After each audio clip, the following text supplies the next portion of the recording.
Assalamualaikum warahmatullahi wabarakatuh. Ismi Ditayo Asalita min Faslicim. Di sini saya akan menjelaskan cara beradaptasi dengan budaya baru. Sebelum itu saya akan menjelaskan tentang apa itu adaptasi budaya.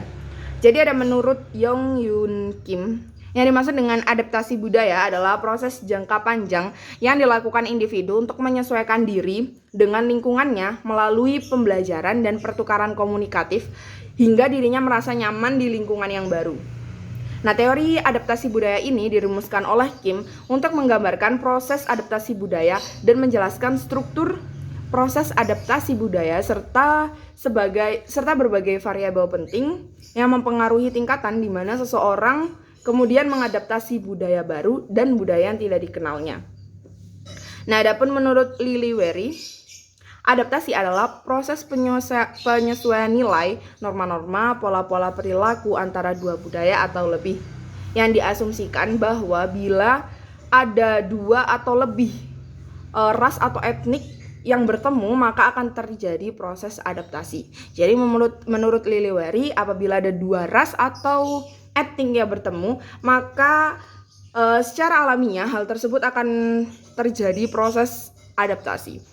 Proses itu sendiri diawali oleh kontak pertama dan kontak lanjut.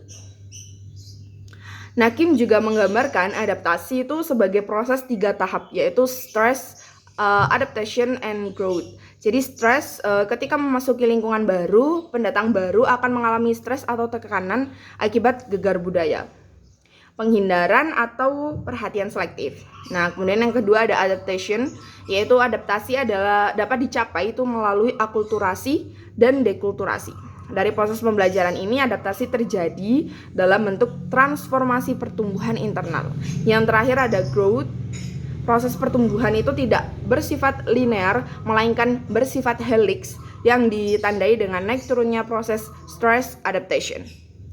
Nah, yang tadi itu menurut Kim yang menyebutkan ada 3 tahap, yaitu stress, adaptation, growth. Yang selanjutnya itu menurut Albert tahun 1960 menyatakan itu bahwa ada 4 tahapan dalam proses adaptasi, yaitu honeymoon, culture shock, recovery, dan adjustment. Nah, yang pertama itu ada honeymoon. Itu tahapan honeymoon ini ditandai menurut Oberg itu ditandai dengan perasaan yang terpesona, antusias, senang, adanya hubungan baik dengan orang sekitar. Nah, ini tahapan bulan madu itu menurutnya juga dapat dikatakan sebagai pengalaman menjadi pengunjung. Nah, selanjutnya ada culture shock. Nah, culture shock ini tahapan di mana terdapat bermacam-macam kesulitan untuk dapat hidup di tempat yang baru. Tidak dapat mengekspresikan perasaannya dalam bahasa lisan yang benar, kesulitan dalam bergaul karena persoalan bahasa, adanya nilai-nilai yang berbenturan dengan kepercayaan atau kebiasaan yang dianutnya. Yang selanjutnya ada recovery, yaitu tahap penyembuhan, merupakan tahap pemecah dari krisis yang dihadapi pada tahapan culture shock. Jadi misalnya kalau ketika kita mengalami tahapan culture shock, kita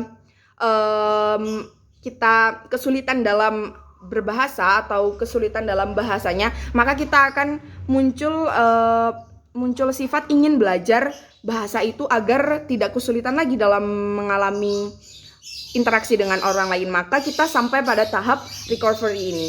Nah, selanjutnya yang terakhir ada tahap adjustment, yaitu tahap di mana individu itu mulai menikmati dan menerima lingkungan atau budaya baru meskipun mengalami sedikit ketegangan maupun kecemasan. Jadi meskipun kita tegang, kita enjoy. Itu berarti kita dalam tahap adjustment. Nah, selanjutnya dalam kajian sosiologi, proses sosial secara garis besar dibagi dalam 2 bentuk, yaitu proses sosial asosiatif dan proses sosial disosiatif.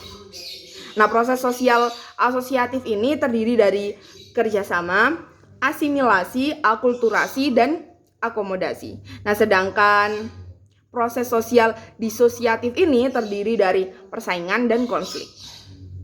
Sekian dari saya, kurang lebihnya mohon maaf. Assalamualaikum warahmatullahi wabarakatuh. Syukron.